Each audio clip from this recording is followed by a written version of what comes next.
안녕하세요. 한자의 비밀의 천지창돈입니다. 오늘은 물고기 어자를 가지고 나왔는데요. 이 물고기 어자와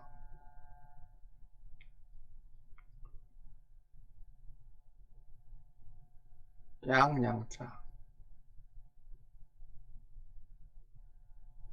양양자가 합쳐진 글자가 조선할 때의 선자입니다. 조선할 때의 그 선자입니다. 이 선자의 그 후는 고울선입니다. 또는 신선할 선자, 그렇게 새깁니다. 이 글자가 왜 고울선자인지 그것을 보기 위해서는 이 글자를 파자해서 분해해서 각각의 글자를 알아볼 필요가 있습니다. 이게 물고기 어자이고 조선 선자가, 그러니까 선자가 물고기와 양인데 물고기와 양이 왜 고울선일까 하는 부분이죠. 그런 부분들을 제 나름대로 한번 풀어보겠습니다. 자, 그래서 오늘은 물고기 어자, 이번 시간에는 물고기 어자를 풀어보겠습니다. 물고기 어자를 제가 보건데 옛날에 그 물고기 어자를 푸는 거는 이걸 그대로 물고기를 상형하였다. 여기가 머리, 그러니까 이렇게 머리하고 여기 부분이 비늘이다. 이런 식으로 그 상형하였다 라고 나왔어요. 그러니까 여기 요 불화자의 부분이 지느러 그 꼬리 지느러미가 되고요. 여기 가운데 받전자 부분이 몸통의 비늘 부분이 되고요. 그리고 요 앞에 요 부분이 입이다. 그렇게 상형을 하였다 라고 설명을 하였습니다. 그러나 저는 좀 달리 생각합니다. 물고기 어자의 옛 자형을 다시 한번 설명을 드리면 요 부분을 요 부분으로 보고요. 그리고 요 부분이 받전자고요. 요 부분이 불화자로 그렇게 인식이 됩니다. 즉 그물에 요 손을 잡고 당기는 요 부분, 그리고 요거는 그물 본체, 그리고 여기는 그물추, 그런 식이 되죠. 그래서 여기에서 손으로 쫙 당기면 요 안에 물고기가 들어오는 거죠. 그리고 요걸 촥 펼치면 요 그물추가 밑으로 내려가서 쫙 펼쳐지는 거죠. 그래서 그랬다가 쫙 당기면, 요걸 기준해서 쫙 당기면 요게 모아지면서 이 안에 물고기가 잡히는 게 그런 구조인 거죠. 이건 그물질을 그 한 번이라도 보셨다거나 그물 구조를 보신 분들은 지금도 이런 구조로 쓴다는 걸 알 수 있으실 겁니다. 그리고 그런 구조를 그대로 그 설계도를 해놨다고 할까요? 그런 부분들을 그대로 한 게 바로 이 부분입니다. 요 네 개의 점이 바로 이 부분이고요. 그리고 요 격자 무늬를, 그물 무늬를 이렇게 만들었고요. 그리고 이 부분을 이렇게 하나 더, 그게 더 간단하게 되면 하점자, 그리고 불화자, 거기에 탑, 탑, 탑, 이런 식이 되는 거죠. 그래서 여기로 땡기는 거고, 이렇게 땡기는 그런 방식으로 글자가 만들어진 겁니다. 이런 논리로 보는 것이, 이런 논리로 보는 것이, 이런 그물이라는 논리로 보는 것이 훨씬 더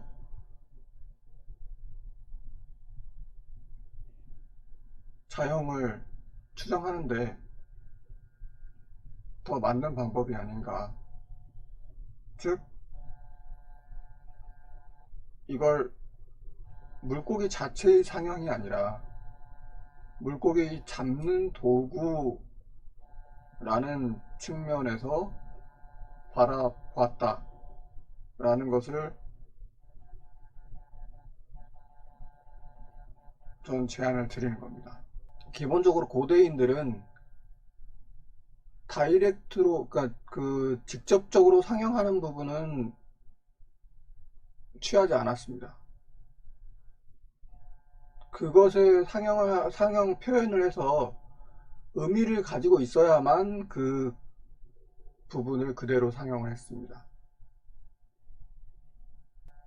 기본적으로 물고기 어자는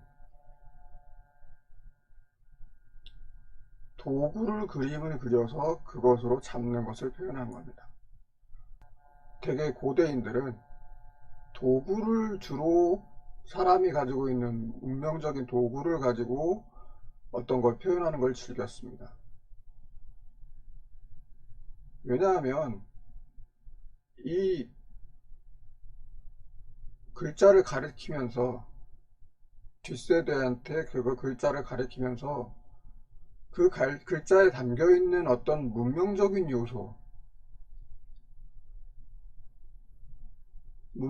요소를 함께 가리킬 수 있기 때문입니다. 그래서 한자를 보다 보면 이러한 문명적인 요소를 같이 볼 수 있습니다. 이 문명적인 요소가 바로 한자의 깊은 뜻입니다. 이 문자의 깊은 뜻입니다. 이 문명적인 요소를 알아채느냐 못하느냐에 따라서 한자 공부의 깊이가 달라집니다. 그리고 뜻을 새기고 정확하게 뉘앙스를 알아내는데 굉장히 중요한 시사점이 있습니다. 따라서 이 물고기 어자를 보면 그물로 봐야 하는 글자가 꽤 나올 겁니다. 이 그물로 잡은 것들, 그물로 잡는 것들이 바로 물고기입니다. 그러면 다시 보면 그물로 잡는 물고기다. 그러면 요거에 대한 뉘앙스는 어떤 것일까요? 큰 물고기가 아니고 작은 물고기죠.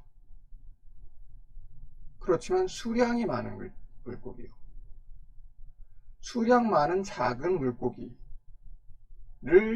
바로 이 물고기 어자로 표현한 겁니다.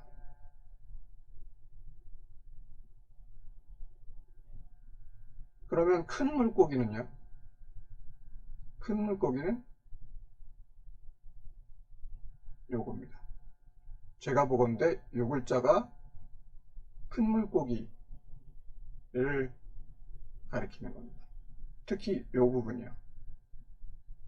낚시를 가리킵니다. 낚시. 요 부분은 낚시.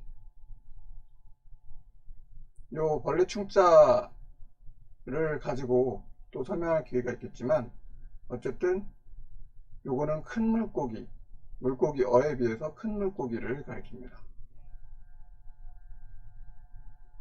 그렇고요. 그래서 옛사람들은 이 물고기를 많이 잡을 수 있다. 이 물고기 어 자체가 그러면 또 다른 또 다른 의미는 뭐냐? 그물로 잡을 수 있는 큰 어장이 있다는 소리겠죠. 저수지요. 물이 많고 또는 바다에 접해 있다. 또는 물고기잡이 배가 있다.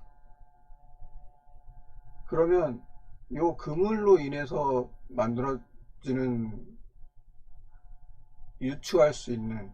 그물로 인해서 유추할 수 있는 내용들은 이 그물 기술 발전이 있다. 기술이 있다. 또는 풍요롭다. 라는 의미가 되죠. 그물로 잡을 수 있는 풍족한 물고기가 있다는 뜻입니다. 즉, 단백질 공급원이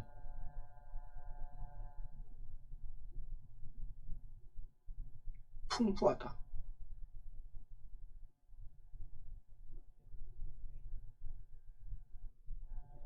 사람들은 이 단백질, 우리가 얘기하는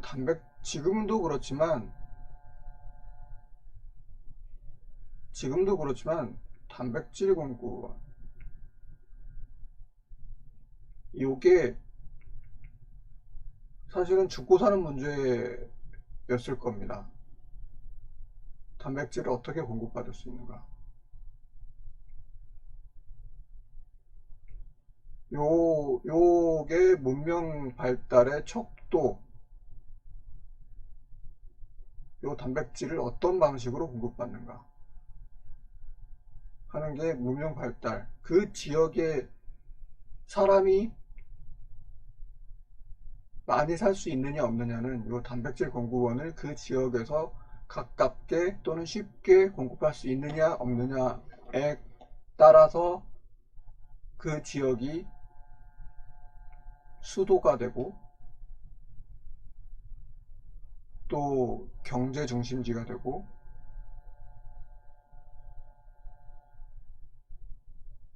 그러할 정도로 굉장히 중요한 역할을 가지고 있습니다. 이건 사실 지금도 마찬가지죠.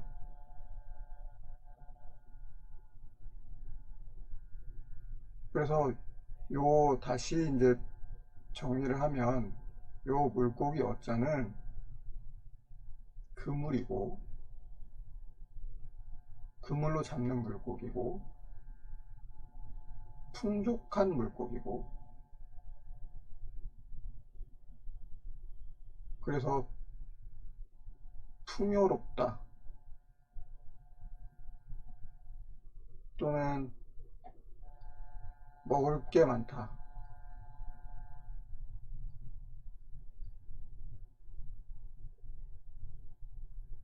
라는 의미가 됩니다.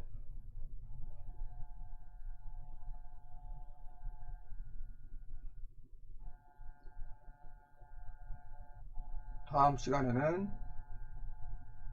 요 양자에 대해서 말씀드리겠습니다.